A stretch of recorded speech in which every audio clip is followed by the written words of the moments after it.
마가복음 16장 1절부터 8절 예수님 부활 사건을 기록해 놓은 말씀입니다. 함께 읽어봅니다. 시작.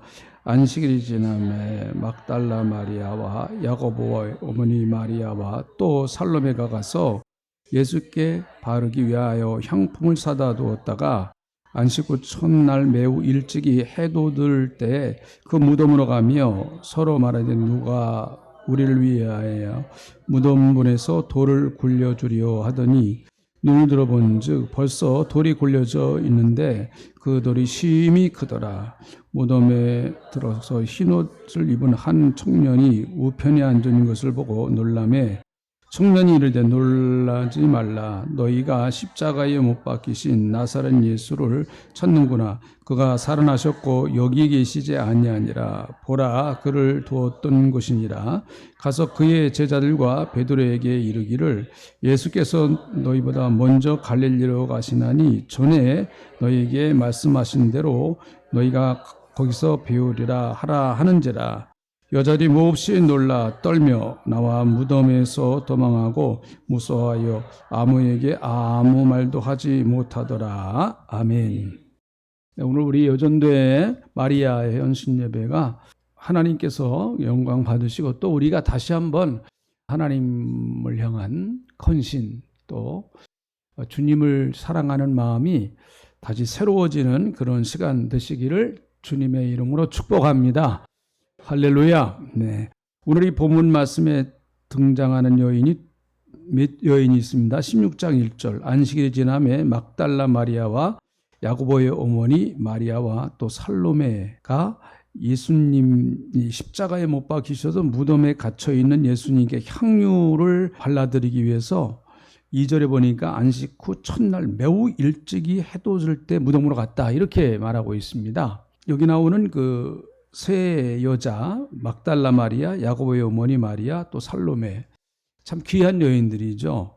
12제자는 다 도망갔는데 그 여인들이 예수님의 시신에다가 향유라도 좀 발라드리기 위한 그런 그 마음을 가지고 이른 아침에 무덤에 갔다고 하는 것 참 쉽지 않은 일이죠. 특별히 예수님은 십자가에 못 박혀서 죽으신 아주 그 당시의 상황으로 보면 중죄인이거든요. 아주 중죄인입니다. 그런 중죄인의 무덤에 그것도 남자들이 아닌 여자들이 찾아간다고 하는 것, 이건 더 참 어려운 일이고 또 시간적으로 보면 매우 일찍 해가 돋을 때 막 해가 뜨는 그 아주 이른 아침에 또 찾아갔다고 하는 것, 그것도 모든 상황이 이 여인들에게는 대단히 어려운 그런 상황이었습니다. 그럼에도 불구하고 그들이 향품을 사다 두었던 그 향품을 가지고 예수님의 시신에다가 이제 발라드리기 위한 것이죠. 그 율법적으로 보면 시체를 가까이 하면 일단 부정해집니다. 어떤 시체이든 가까이 하면 일단 부정한 자로 여겨지게 되는 거죠. 여러 가지 율법적으로나 또 그 당시 그 로마법으로 보나 모든 게 다 이 여인들에게는 찾아갈 수 없는 상황이었습니다. 그런데도 아침 일찍이 찾아가게 된 것이죠. 특별히 여러분 막달라 마리아는 우리가 잘 아는 대로 7 귀신 들렸다 고침받은 여인. 누가복음 8장 2절 한번 찾아보겠습니다. 같이 읽어봅니다. 시작. 그 후에 예수께서 각 성과 마을에 두루 다니시며 하나님의 나라를 선포하시며 그 복음을 전할세 12제자가 함께 하셨고 또한 악귀를 쫓아내심과 병 고침을 받은 어떤 여자들 곧 7 귀신이 나간 자 막달라인이라 하는 마리아와 헤롯의 청지기 구사의 아내 요한나와 수산나와 다른 여러 여자가 함께하여 자기들의 소유로 그들을 섬기더라. 특별히 여기서는 여자 자매들이 예수님을 섬긴 내용을 기록하고 있어요. 아주 이 본문에서 좀 특별하게 누가가 그 당시에 예수님을 섬겼던 여인들이 어떤 여인이냐, 대표적인 여인들만 이렇게 간단하게 아주 기록을 했습니다. 그 당시의 사회는 남성 중심의 사회였기 때문에 성경에 그렇게 여자 이름이 많이 등장하지를 않습니다. 우리나라 족보에도 옛날에 여자분들 이름이 빠졌죠. 지금은 들어가나요, 안 들어가나요? 네, 다 들어갑니다. 지금은요. 성경에서도 이렇게 여성들의 이름이 등장하는 경우가 그렇게 있긴 있지만 많지는 않아요. 그런데 오늘 이 본문 말씀을 보면은 특별히 2절, 3절에 보면 여성들의 이름이 등장합니다. 그 대표적인 사람이 2절에 보니까 막달라인이라는 마리아, 또 3절에 보니까 헤롯의 총직이 구사의 아내 요한나, 수산나, 다른 여러 여자가 함께 자기 소유로 그 예수님과 12제자들의 그 선교 사역을 섬겼다. 그 얘기입니다. 이 섬김의 사역은 어느 시대든지 남자 성도들보다 여자 자매님들이 더 열심히 하시는 것 같아요. 보니까요.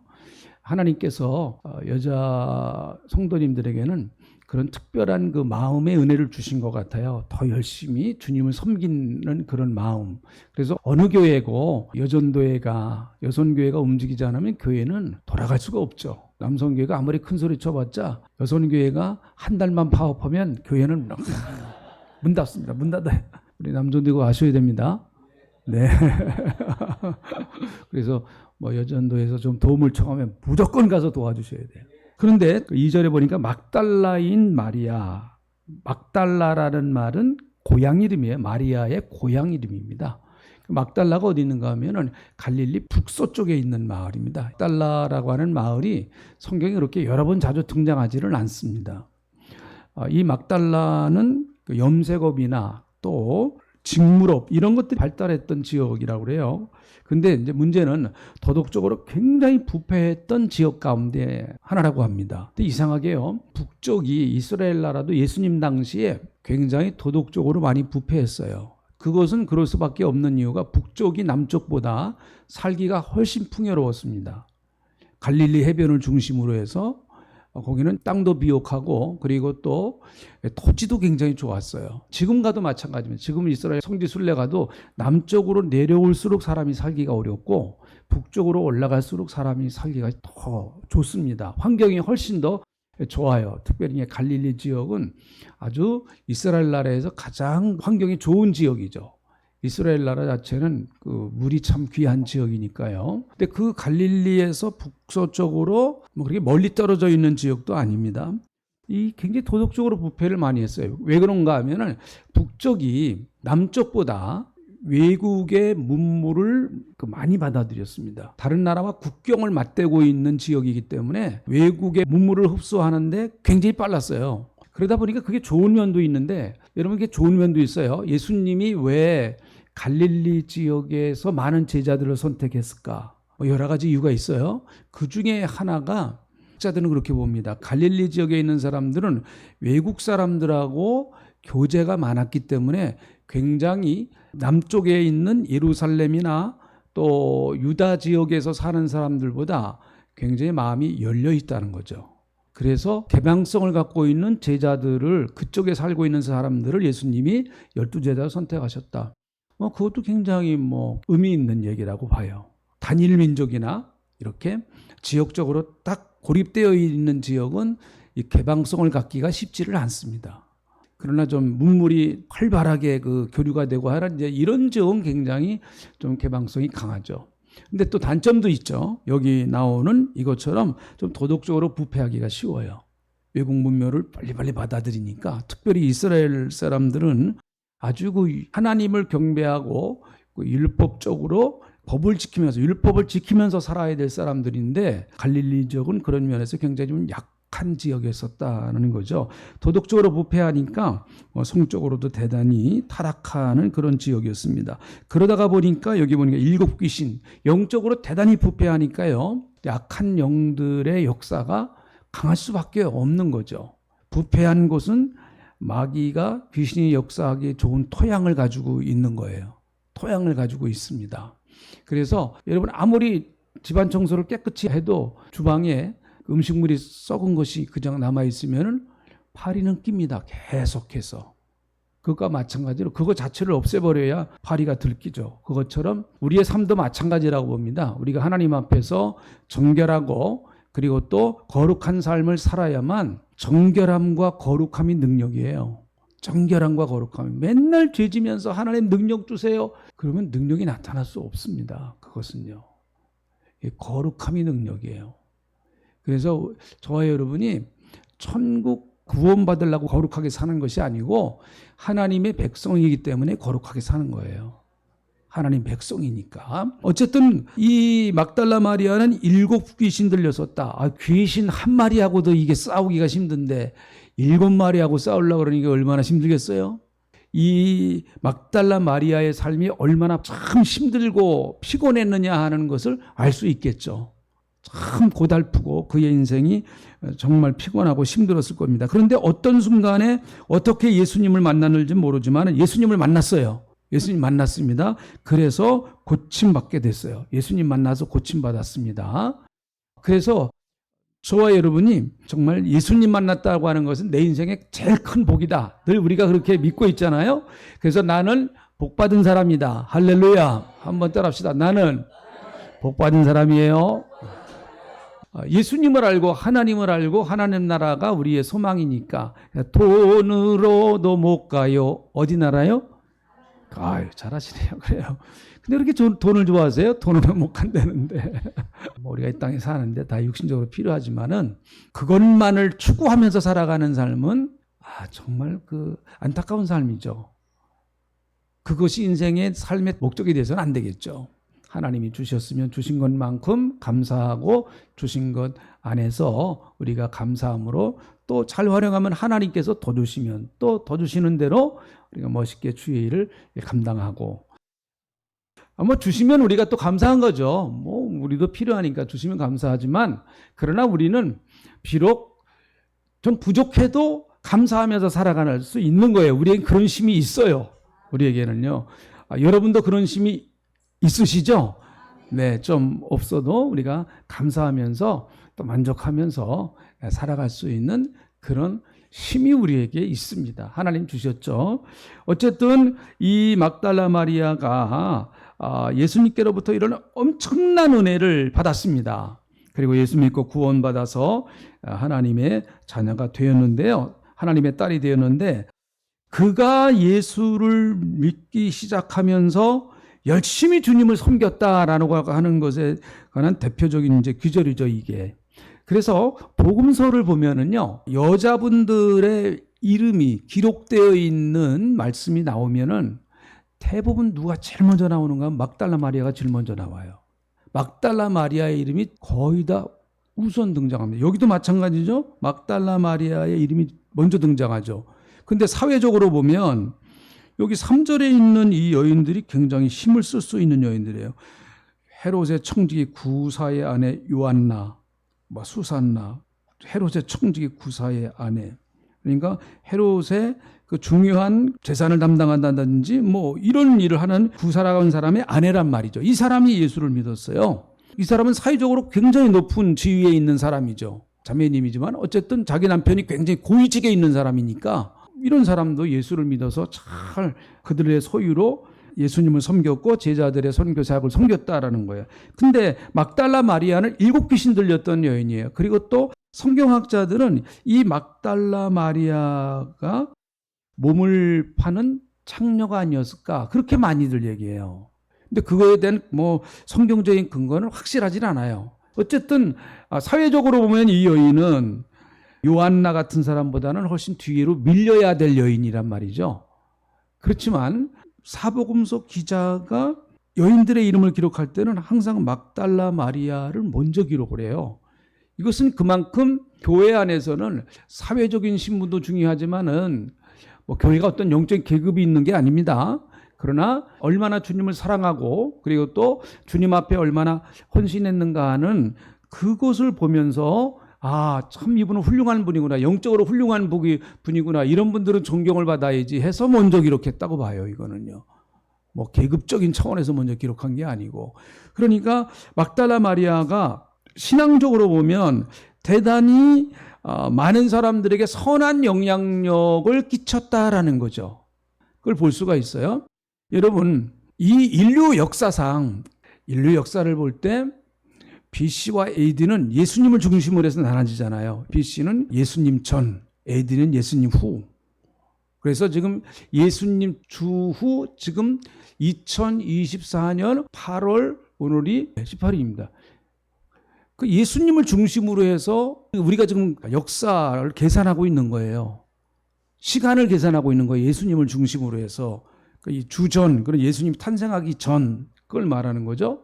그렇다고 하면 예수님의 역사가 인류의 역사에 가장 중요한 딱 센터에 있다라고 하는 거죠. 센터에 있다. 그래서 히스토리, 역사라고 하는 거지, 히스토리란 영어로 히스토리인데, 토리란 뭐래요? 이야기란 말이에요. 이야기. 그분에 관한 그 누군가에 관한 이야기. 하여튼 그런 의미에서 쓰여진 것이 이제 그 역사 히스토리다. 역사라고 하는 것이 이야기잖아요. 과거에 흘러간 이야기를 기록해 놓은 책 아닙니까? 역사라고 하는 것이. 그래서 그 역사에서 가장 중요한 인물은 예수님이시다. 그걸 세상 사람들이 인정하든 안 하든 그건 관계없어요. 하나님은 예수님을 중심으로 해서 역사를 지금 섭리해가고 계시는 거죠. 예수님을 중심으로 해서요. 그래서 인류의 역사는 언제 끝이 납니까? 예수님이 재림하실 때 역사는 끝이 나는 거예요. 그리고 그 이후에는 새로운 세계, 신천지, 나쁜 놈들한테 그냥 신천지, 새하늘과 새 땅, 거기로 이제 우리가 들어가서 거기는 시간의 제약을 받지 않는 시간이 사라진 세계예요. 시간이 사라진 세계. 그래서 늘 말씀드리지만 천국이 재미없다고 하시는 분들은 시간의 개념을 잘 몰라서 그러는 거예요. 오늘 참 재밌었네. 오늘 하루 참 지루했네. 야, 오늘 하루 참 재밌었어. 그것은 우리가 지금 사용하고 있는 시간의 개념으로 지금 이해를 하는 거죠. 연애할 때는 만나면 시간이 빨리 가요? 천천히 가요? 네, 맞습니다. 빨리 갑니다. 빨리 가요. 저도 해보니까 빨리 가더라고요. 시간이 엄청 빨리 가요. 근데 아주 왼수 같은 사람하고 같이 있으면 시간이 왜 이렇게 안 가요? 그거는 왜 시간이 안 가?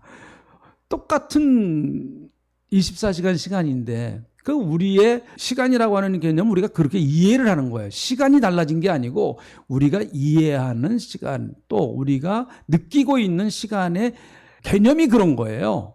그렇지만 천국에 가면 그런 시간의 개념이 무너지는 거예요. 그러니까 1000년이 하루 같고 하루가 1000년 같은, 이게 어떻게 시간 개념으로, 지금의 시간 개념으로 설명이 가능합니까? 하루가 1000년 같고 1000년이 하루 같은. 그러니까 하룻밤 잤는데 벌써 1000년이 지나갔어요. 세상적으로 시간을 계산해 보면. 근데 재밌는 시간이 어떻고 재미없는 시간이 어떻고 어떻게 그 1000년을 하루로 묶어서 역사하고 또 하루가 1000년처럼 길어지고 그렇게 역사하는 나라가 하나님의 나라니까 시간의 개념이 이제 없는 거죠. 예수 그리스도께서 이 땅에 다시 오시면 시간이 끝나는 거예요. 시간이. 그러니까 시간의 역사라고 하는 것은 예수님을 중심으로 해서 지금 이루어지는 역사란 말이죠. 그러면 예수님이 이 땅에 오셔서, 예수님이 창세전부터 계셨고 창세 후에도 예수님이 계실 것인데 예수님의 생애에 있어서 우리하고 관계되어진, 예수님과의 관계에서 우리하고 관계되어진 예수님의 삶에 있어서 가장 중요한 사건은 예수님의 죽음과 부활이죠. 그렇죠. 예수님의 죽음과 부활하실 거예요. 그 창세 전, 창세 후, 그건 우리가 잘 몰라요. 창세 전에 어떤 또 놀라운 일이 있었는가, 그건 모릅니다, 우리가. 그걸 어떻게 알아요? 성경에 얘기를 안 하고 있으니까 몰라요. 그렇지만 창세 전에도 예수님은 계셨단 말이죠. 그러나 인간이 창조된 이후에, 그리고 예수님이 이 땅에 다시 오실 때까지의 예수님의 삶에 있어서, 또 그것이 우리와 관계된 삶에 있어서 가장 중요한 사건은 예수님의 십자가와 부활이에요. 예수님의 십자가와 부활. 그것이 예수님의 십자가 한 중앙에 꽂혀 있는 거예요. 자, 그러면 예수님의 십자가와 부활, 예수님의 죽으심과 부활, 이 두 가지를 다 목격한 사람 얼마 안 됩니다. 얼마 안 돼요. 예수님의 12 제자 중에서 누가 목격을 했어요? 예, 요한이 목격을 했습니다. 요 한 사람 딱 목격을 했어요. 가룟 유다는 죽고 나머지 10명은 다 도망가 버리고 그랬잖아요.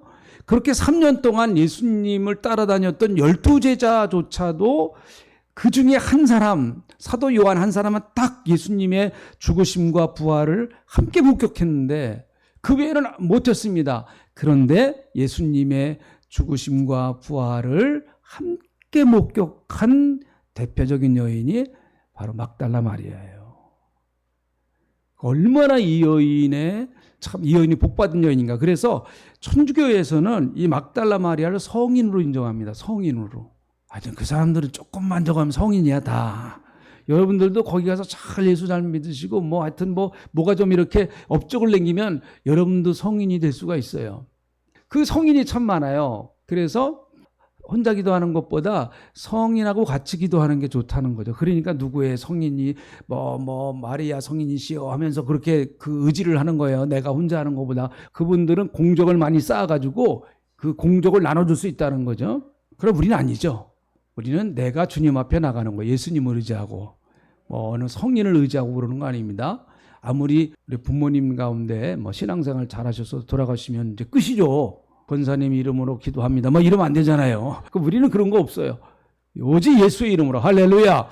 자, 그만큼 참 이 여인은 너무너무 복받은 여인이었었다라는 거죠. 예수님의 십자가와 예수님의 부활을, 그것도 예수님의 십자가를 그 현장에서 예수님이 가시면류관 그리고 또 양손 양발 옆구리에서 피가 나는 그 모습을 생생하게 다 목격한 여인, 그리고 예수님이 부활하신 것을 첫 번째 목격한 여인이 막달라 마리아예요.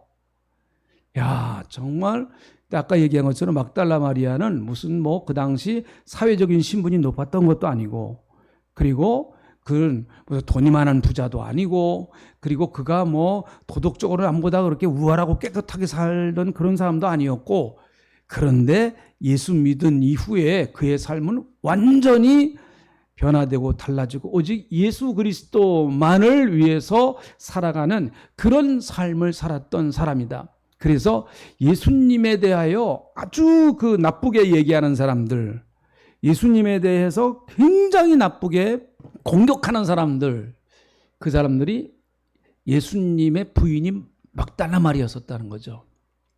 그만큼 예수님과 밀접한 관계를 갖고 있었던 여인이 아니에요. 아닙니다. 여러분 또 그냥 그것도 그게 귀로 쏙 들어오면 안 돼요. 그건 아닙니다.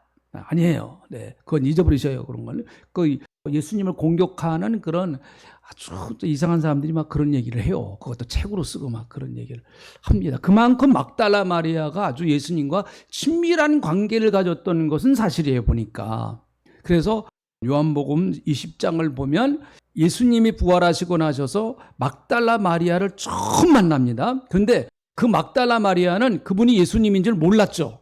설마 예수님이 부활하셨을까? 그 상상도 못했으니까. 그래서 동산을 지키는 관리인인 줄 알고, 당신이 혹시 가보니까 무덤은 열려 있고 시신은 없으니까 혹시 당신이 우리 예수님 시신이 어디 있는지 알면은 저에게 좀 알려주십시오. 그러면 제가 가져가겠습니다. 그렇게 그 말이요, 참 저는 성경에서 참 감동스러운 말입니다. 제가 가져가겠습니다. 예수님의 시신을 제가 짊어지고 가겠습니다.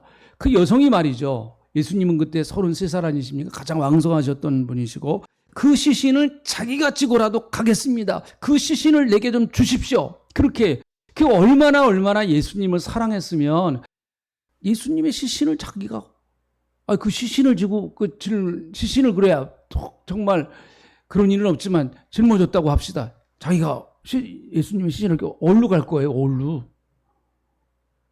어디로 갈 거예요? 예수님 시신을 메고 막상 간다고 해도 어디로 갈 겁니까, 진짜? 그거 막막하죠.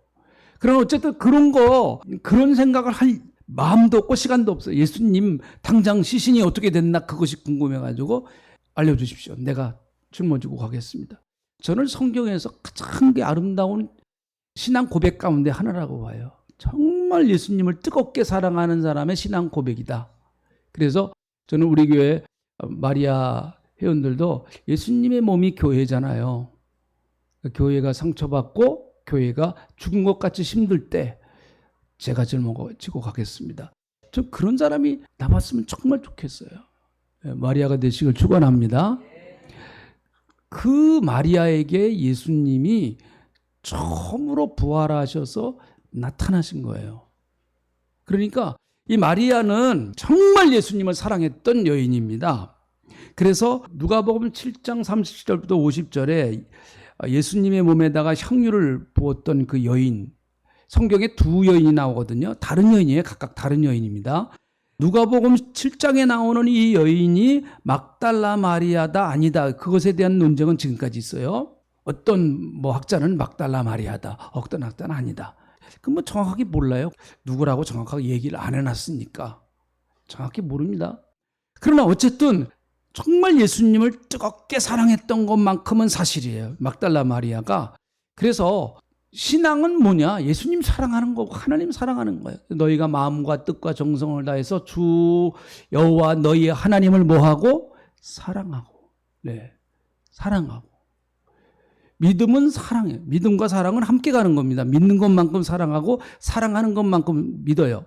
그러니까 나는 당신을 사랑해. 그러나 나 당신 안 믿어. 그거는 사랑하는 게 아니죠. 그거는 사랑하는 게 아닙니다. 그래서 이 여인은 예수님을 위해서 자기가 뭔가 좀 해보고 싶은 마음이 있는 거예요. 이거는 율법적인 강요가 아닙니다. 억지로 누가 시켜서 하는 게 아니에요. 너무너무 주님을 사랑하니까 하지 않고는 견딜 수 없는 마음이에요. 저는 신앙은 이래야 올바르다고 봐요. 이래야. 우리가 헌금을 하더라도 마찬가지고. 여기 앉아 계신 분들 신앙의 수준에서 11절을 해라 마라. 난 그건 이제 지났다고 봐요. 다 그 정도 수준은. 집사님 일로 와봐야. 일로 와보세요. 11절 왜 안 해요? 다음 달부터 할래요? 안 할래요? 이거 참 그런 어린아이 신앙에서나 좀 가르칠 때 하는 얘기죠. 네.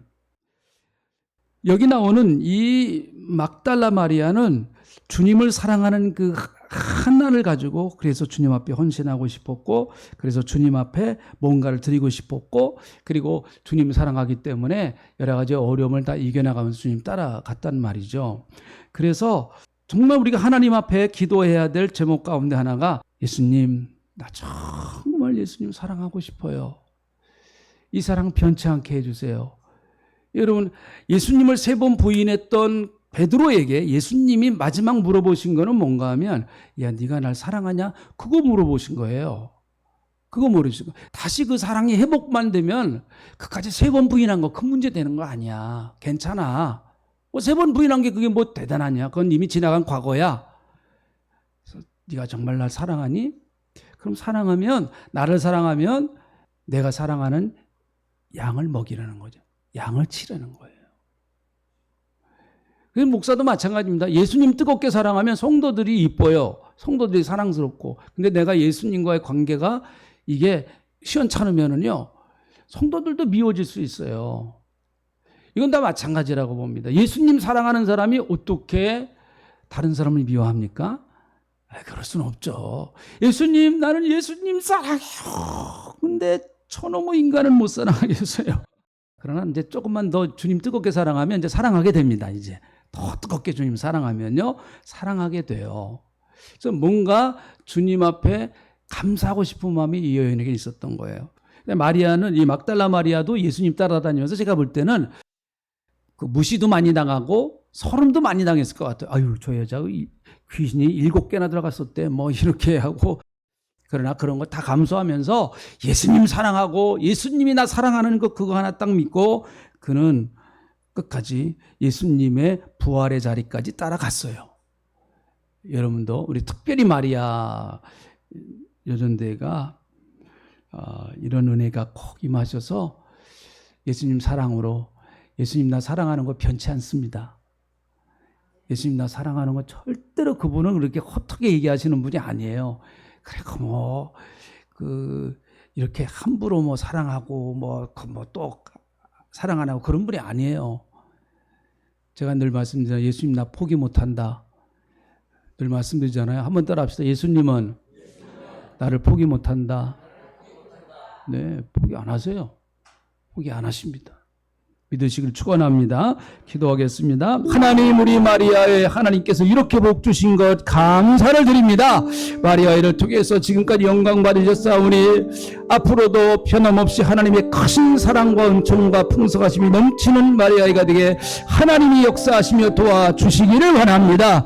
십자가의 사랑 가슴에 품고 하나님의 그 크신 사랑 가슴에 품고 주님 앞에 헌신하며 충성하는 그런 복된 삶, 그래서 주님 앞에 섰을 때 잘했다 칭찬받는 마리아가 되게 하나님 역사하시며 도와주시기를 원합니다. 자손들 위해서 기도하고 있습니다. 손자 손녀들 위해서 기도하고 있습니다. 아버지, 그 기도에 응답하여 주시옵소서. 아버지 하나님, 그래서 자손들 다 예수 믿게 하시고 구원받게 하시고 자손들 하는 모든 일들 다 하나님 도와주셔서 형통하고 잘되고 복되는 역사들이 있게 하여 주시기를 원합니다. 마리아 회원들 한 분 한 분 건강 지켜주시고 이 무더운 여름 날씨에 강건하실 수 있도록 하나님 역사하시며 도와주시옵소서. 마음의 걱정, 근심, 염려 다 내려놓게 하시고 예수님과 동행하며 날마다 행복한 삶을 살아가는 놀라운 역사가 있게 하여 주시옵소서.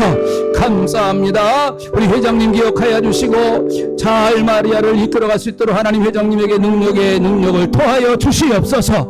감사합니다. 예수님의 이름으로 축복하옵고 기도하옵나이다.